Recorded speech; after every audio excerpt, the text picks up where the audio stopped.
एक लड़का जिसे स्कूल ने कहा था, तुम कभी सफल नहीं हो सकते, वही आगे चलकर दुनिया का सबसे बड़ा आविष्कारक बना। थॉमस अल्वा एडिसन की प्रेरणादायक कहानी। साल 1854। अमेरिका के एक छोटे से स्कूल में एक 7 साल का बच्चा चुपचाप अपनी सीट पर बैठा था। बाकी बच्चे हंस रहे थे, खेल रहे थे, लेकिन वह बच्चा बार बार खिड़की से बाहर देख रहा था। उसकी आंखों में सवाल थे। वह हर चीज को समझना चाहता था, लेकिन उसकी यही आदत उसके लिए मुसीबत बन गई। एक दिन टीचर ने उसकी मां को एक चिट्ठी भेजी।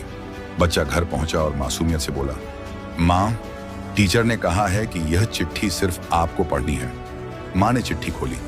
कुछ पल के लिए उनकी आंखें नम हो गईं, लेकिन उन्होंने मुस्कुराते हुए अपने बेटे से कहा, बेटा, इसमें लिखा है कि तुम बहुत होशियार हो। हमारा स्कूल तुम्हें पढ़ाने लायक नहीं है, इसलिए अब मैं खुद तुम्हें पढ़ाऊंगी। उस बच्चे ने अपनी मां की बात पर भरोसा कर लिया। उसे कभी पता ही नहीं चला कि उस चिट्ठी में असल में क्या लिखा था। सच्चाई यह थी, उसमें लिखा था, आपका बेटा मानसिक रूप से कमजोर है, वह हमारी क्लास के लायक नहीं है, कृपया उसे दोबारा स्कूल मत भेजिए। अगर उस दिन उसकी मां सच पढ़कर उसे बता देती तो शायद दुनिया कभी थॉमस अल्वा एडिसन को नहीं जान पाती। मां ने घर पर पढ़ाना शुरू किया।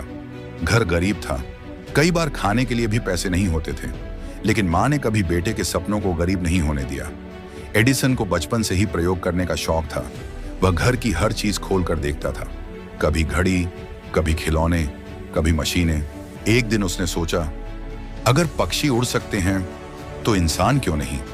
उसने अपने दोस्त को कोई पाउडर खिला दिया, यह सोचकर कि शायद वह उड़ने लगे, लेकिन दोस्त की तबीयत बिगड़ गई। पूरे गांव ने एडिसन को डांटा। लोग कहने लगे, यह लड़का पागल है, लेकिन उसकी मां ने सिर्फ इतना कहा, गलती करने वाला ही सीखता है। यही एक वाक्य उसकी जिंदगी बदल गया। 12 साल की उम्र में घर की आर्थिक हालत इतनी खराब हो गई कि एडिसन को पढ़ाई छोड़कर ट्रेन में अखबार और मिठाइयां बेचनी पड़ी। सुबह से रात तक काम, लेकिन उसके अंदर का वैज्ञानिक अभी भी जिंदा था। उसने ट्रेन के एक खाली डिब्बे में अपनी छोटी सी लैब बना ली। वहीं प्रयोग करता, वहीं किताबें पढ़ता। एक दिन प्रयोग करते समय गलती से आग लग गई। पूरा डिब्बा धुएं से भर गया। स्टेशन आते ही गार्ड ने उसे जोरदार थप्पड़ मारा और उसका सारा सामान बाहर फेंक दिया। कहा जाता है कि उसी घटना के बाद उसकी सुनने की क्षमता भी काफी कम हो गई। उसका सपना, उसकी लैब, सब खत्म हो गया, लेकिन उसका हौसला नहीं टूटा। कुछ समय बाद स्टेशन पर एक छोटा बच्चा रेलवे ट्रैक पर खेल रहा था। उसी समय तेज रफ्तार ट्रेन आ रही थी। लोग सिर्फ देख रहे थे, कोई आगे नहीं बढ़ा, लेकिन एडिसन दौड़ा, अपनी जान की परवाह के बिना, और आखिरी सेकंड में उस बच्चे को बचा लिया। वह बच्चा स्टेशन मास्टर का बेटा था। स्टेशन मास्टर इतने प्रभावित हुए कि उन्होंने एडिसन को टेलीग्राफ मशीन चलाना सिखाया। यहीं से उसकी जिंदगी में नया मोड़ लिया। अब वह रात रात भर मशीनों पर काम करता था। दिन में नौकरी, रात में प्रयोग, कई बार बिना सोए लगातार काम। लोग कहते, इतनी मेहनत क्यों? वह मुस्कुराकर कहता, क्योंकि मेरा सपना अभी जाग रहा है।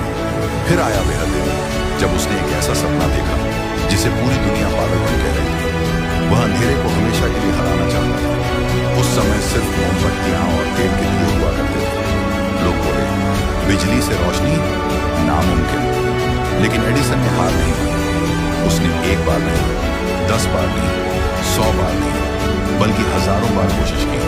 हर बार प्रयोग असफल, हर बार लोग मजाक उड़ाते। एक पत्रकार ने पूछा, आप 1000 बार असफल हो चुके हैं, क्या आपको शर्म नहीं आती? एडिसन मुस्कुराया। उसने कहा, मैं 1000 बार असफल नहीं हुआ, मैंने सिर्फ 1000 ऐसे तरीके खोजे हैं जो काम नहीं करते। यही सोच महान लोगों को अलग बनाती है। लेकिन संघर्ष अभी खत्म नहीं हुआ था। लगातार असफलताओं ने उसके साथियों का विश्वास तोड़ दिया। कई लोग उसे छोड़कर चले गए, पैसे खत्म हो रहे थे, निवेशक पीछे हट रहे थे। लोग कह रहे थे, अब बस करो। लेकिन एडिसन ने कहा, शायद सफलता की कोशिश में हो। और सच में एक रात अनगिनत असफलताओं के बाद वह छोटा सा बल्ब पहली बार जल उठा। कमरे में रोशनी फैल गई। कुछ सेकंड तक कोई कुछ नहीं बोला। फिर सभी की आंखों में आंसू थे, क्योंकि उन्होंने सिर्फ एक बल्ब नहीं देखा, उन्होंने हजारों हार के बाद मिली जीत देखी थी। लेकिन कहानी यहीं खत्म नहीं हुई। कुछ साल बाद उसकी पूरी फैक्ट्री में भीषण आग लग गई। करोड़ों का नुकसान, सालों की मेहनत राख बन गई। उस समय उसकी उम्र 67 साल थी। ज्यादातर लोग उस उम्र में हार मान लेते, लेकिन एडिसन ने अपने बेटे से कहा, जाओ अपनी मां को बुलाओ, ऐसा नजारा जिंदगी में दोबारा नहीं मिलेगा।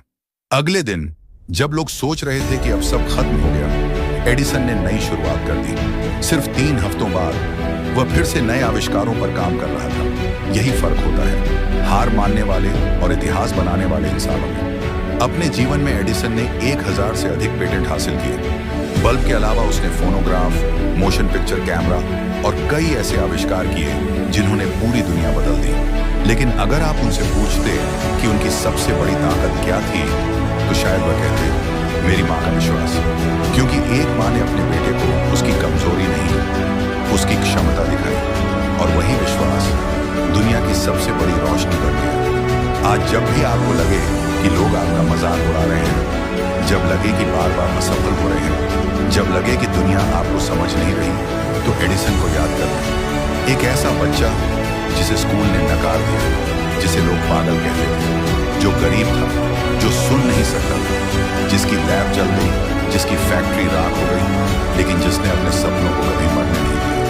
याद रखिए, सफल लोग इसलिए महान नहीं बनते क्योंकि उनके रास्ते आसान होते हैं। वे इसलिए महान बनते हैं क्योंकि वे कठिन रास्तों पर भी चलना नहीं छोड़ते। हो सकता है आज आपकी जिंदगी का सबसे अंधेरा दिन हो, लेकिन शायद यही अंधेरा उस रोशनी की शुरुआत हो जो एक दिन पूरी दुनिया देखेगी।